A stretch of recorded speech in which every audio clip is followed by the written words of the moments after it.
Hi, my name is John Femia. Some of you may remember me from the good old show Square Pegs, where I played Screech. Marshall, class clown. The funny thing is, I wasn't even due to read for Square Pegs. I actually auditioned for something right across the hall, and I came out of the audition, and who was standing there but Eve Branstein. Eve, I knew from when she cast me in the show Hello, Larry. So she remembered me, and it was, nice to see her. And she asked me when I would be reading for Square Pegs, and I said, I'm not. And that just kind of like blew her mind because she was amazed I hadn't found out about it. So she immediately grabbed my arm and brought me into the room where everybody was reading, and that's where I met Anne for the first time. And thus began the odyssey of the Ballad of Square Pegs. I originally read for the part of Johnny Slash and gotten the role, actually. And then a few days later, they did some auditions in LA, and I think they found Merritt like totally by accident. And Merritt read for the part, and obviously there was no greater choice for the role than Merritt, because Merritt actually brought some dimensions to the character that would not have been possible with me. So I thought I was out of a job. And then they said, well, we want to give you the part of Marshall, because we don't think the kid who played Marshall was right for it. And got the role of Marshall. Now, my recollection of the first readings and rehearsals with Marshall was that Marshall was supposed to be a 12-year-old computer genius, very similar to that kid in Revenge of the Nerds who was just too young to be in high school. And I think they were going to base Marshall on that. I mean, even though that movie didn't come out till a year later. But when we did some shoots with it, I don't think it was mixing very well. I was summoned to the Chateau Marmont, where Anne had been residing, and I think Kim Friedman was there, our director, and Eve Branstein was there as well. And I pretty much thought I was walking to an execution, because I thought they were going to write Marshall out of the script, which was their original intention. It's just that my character wasn't working with everyone else's. So they had asked me if there was anything that I could possibly add to it. And I immediately said, well, this is a show about high school. I just find it weird that you guys don't have like a class clown type. And light bulbs automatically went off in everybody's head, and they were like, yeah, class clown, that's great. So there was this one joke I remember written in the script. If you had one green ball in this hand and another green ball in this hand, what do you have? You have Kermit the Frog's undivided attention. And that was a cute, bad joke that just did not work under the original Marshall character. So I kind of added some, schmaltzy stand-up comic elements and started doing this with my hands. A lot of it was based on Bill Murray's character from Saturday Night Live, Nick the Lounge Singer, when he would, sing these really bad songs karaoke style and then go, hey, Levy, you're beautiful. Okay, that's exactly where I took that from. And started saying little things like that, and more it started to come together.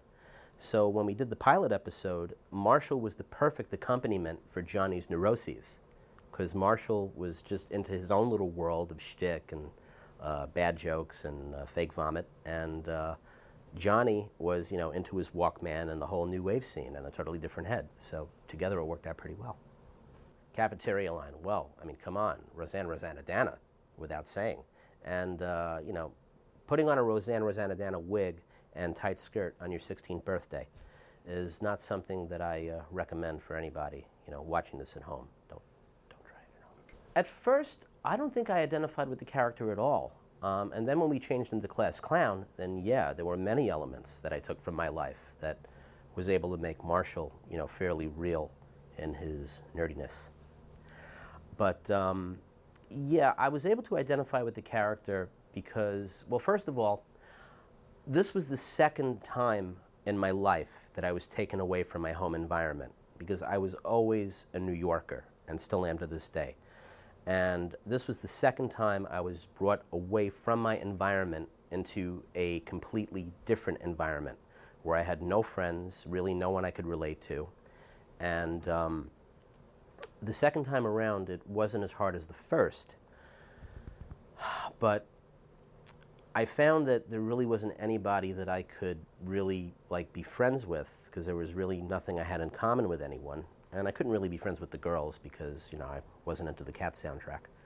But I really had no one except myself and Marshall. So basically, Marshall became not only my alter ego, but to the point of overt schizophrenia, he became the person that I confided in. And that kind of made Marshall a little more multidimensional. So that was a good thing. So I know Merritt had difficulty at first carpooling. But I think as far as we were concerned, since we all lived in the same complex, you know, we all got together and went in one of the cars and came back afterwards. And then I think as time went on and the more time we spent with each other, the sicker we got of each other, so we wound up going off on our own. We shot the thing in Norwalk, which was kind of like, you know, the Bayonne of California. There was really nothing but, you know, industrial plants. And I remember sometimes when the wind was in the wrong direction, there was like this horrible, like rotten cereal smell that would fill the air. And that, I think, was probably the hardest to take. That and the fact that we were in this abandoned school where they filmed Grease 2, I believe. I think it was called Excelsior High School.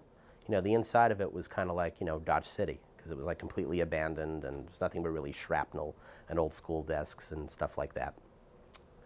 On the one hand, it's like I can ride the subway and no one really knows who I am, which I like very much. But then I'll go into like a comedy club and people will see me walk in and they'll be like, where have we seen him from?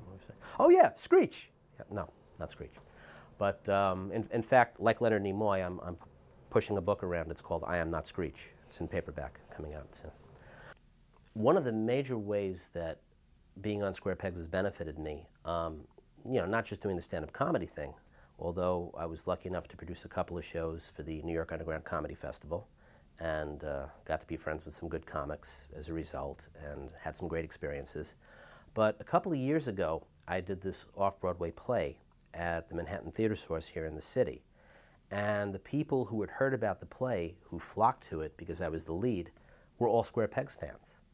And it was just amazing that, you know, they cared enough to stay around after the show and say, wow, man, your performance was great, but God, man, I really loved you as Marshall. And that always warms the cockles of my heart.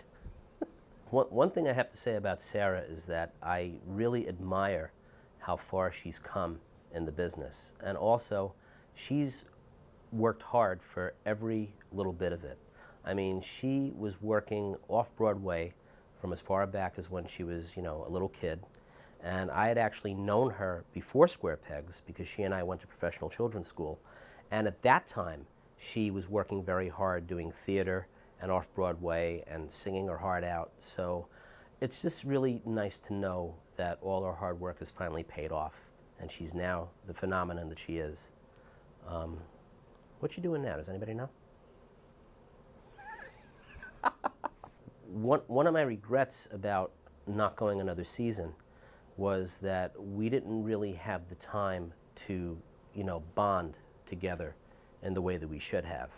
I mean, you would think that 1 year would be enough time to do that, but it wasn't because, I mean, we were always working and the schedules were so grueling for us that we really didn't take as much time as we should have to, you know, enjoy each other's company.